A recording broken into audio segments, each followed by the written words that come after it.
Your brain doesn't care about your success. It cares about what it can predict. So, if it can't predict your dream life, it will default to familiar patterns. Your brain is not trying to ruin your life. It's biologically designed to save energy. And that's exactly why you're stuck. It doesn't wait to see reality.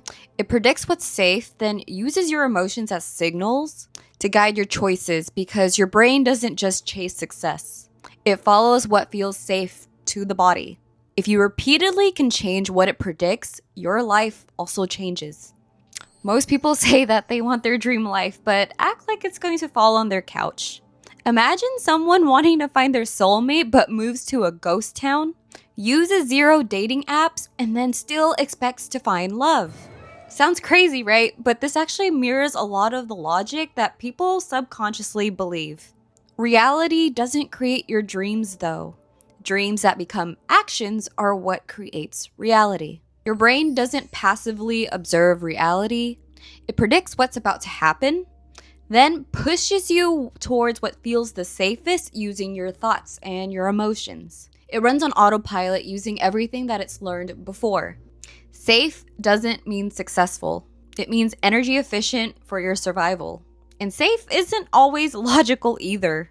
It's based on what your system is used to. Anything unfamiliar costs more energy and uncertainty. So your brain actually treats it like a risk because it hasn't learned the reward yet.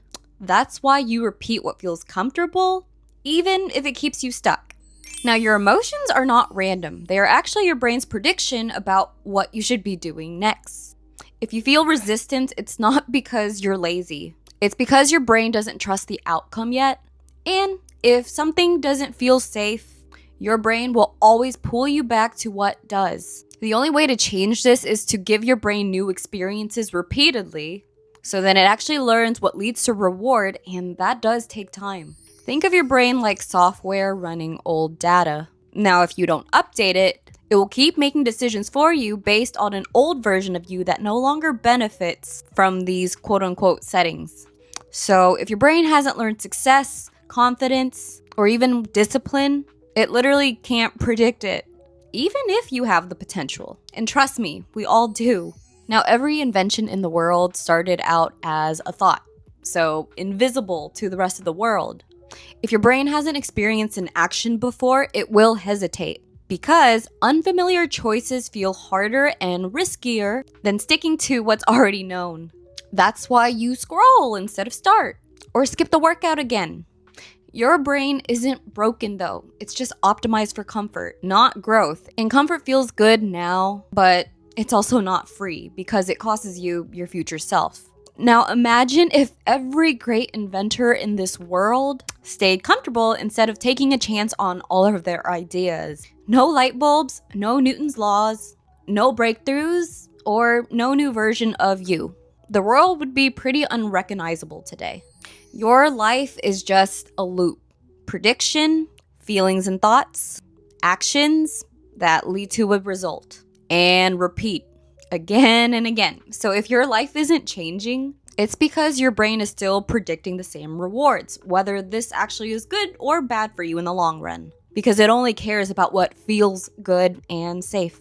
Unless you activate your top-down thinking to basically override the default or resistance loop.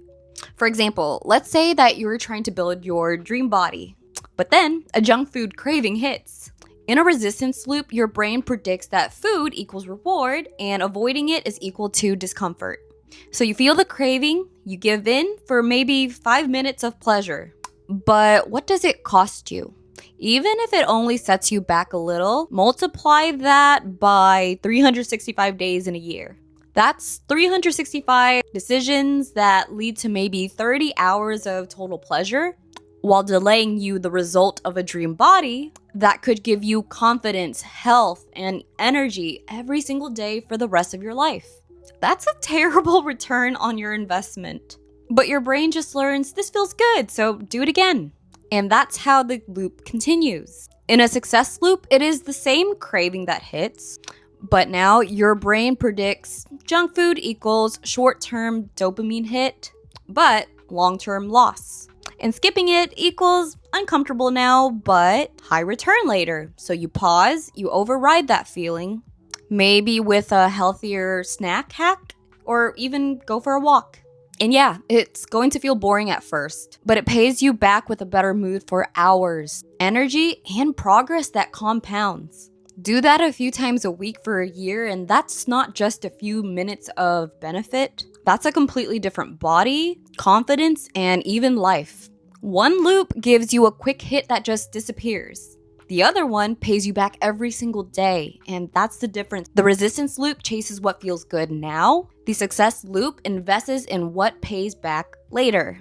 So you do not need more discipline. You just need your brain to stop confusing a quick hit for a good return. Your brain will always fight what it hasn't learned to predict. Progress only happens when you give your brain enough new experiences that success becomes familiar. Tomorrow, I'll show you how to retrain your brain so that your brain can start predicting and then eventually giving you the life that you actually want. Not with motivation, not with luck, but in a way that your brain actually understands. I hope this helps.